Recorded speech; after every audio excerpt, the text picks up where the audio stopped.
I was 13 when I first got access to a computer. My parents bought me a Macintosh in 1984 when I was 8 years old. I was in 6th grade. I learned to code in college. Freshman year, first semester, intro to computer science. I wrote a program to play tic-tac-toe. I think it was pretty humble beginnings. I think the first program I wrote asked things like, what's your favorite color?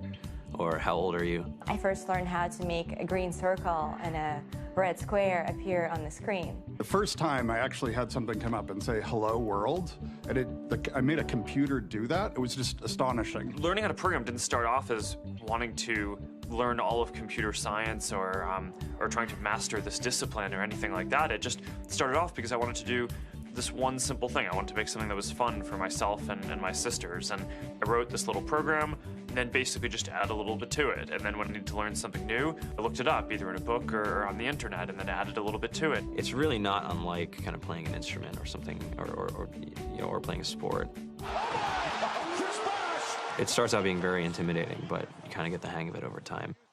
Coding is something that can be learned, and I know it can be intimidating. A lot of things are intimidating, but you know, what isn't? A lot of the coding that people do is actually fairly simple. It's more about the process of breaking down problems than, you know, sort of coming up with complicated algorithms as people traditionally think about it. You don't have to be a genius to know how to code. You need to be determined. Addition, subtraction, that's about it. You should probably know your multiplication tables. You don't have to be a genius to code. Do you have to be a genius to read?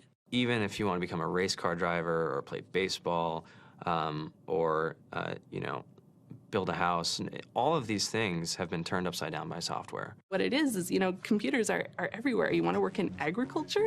Do you want to work in entertainment? Do you want to work in manufacturing? You know, it's just all over.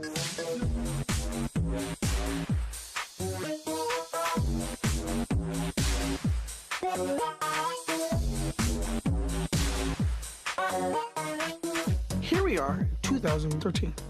We all depend on technology to communicate, to bank, information, and none of us know how to read and write code.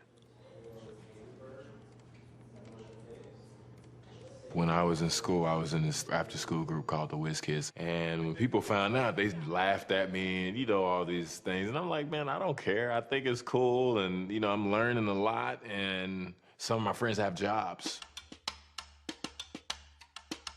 Our policy is literally to hire as many talented engineers as we can find.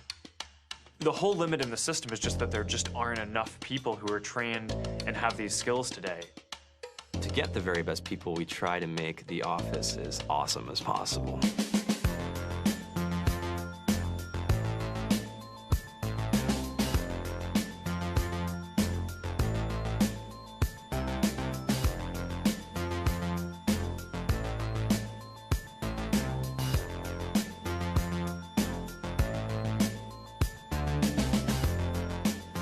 We have a fantastic chef.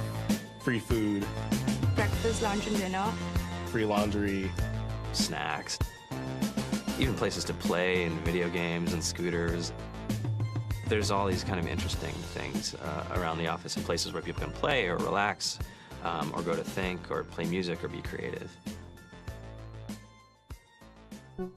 Whether you're trying to make a lot of money or whether you just want to change the world, computer programming is an incredibly empowering skill to learn. I think if someone had told me that software is really about humanity, that it's really about helping people by using computer technology, it would have changed my outlook a lot earlier. To be able to actually come up with an idea and then see it in your hands and then be able to press a button and have it be in millions of people's hands. I mean, I think we're the first generation in the world that's really ever had that kind of experience.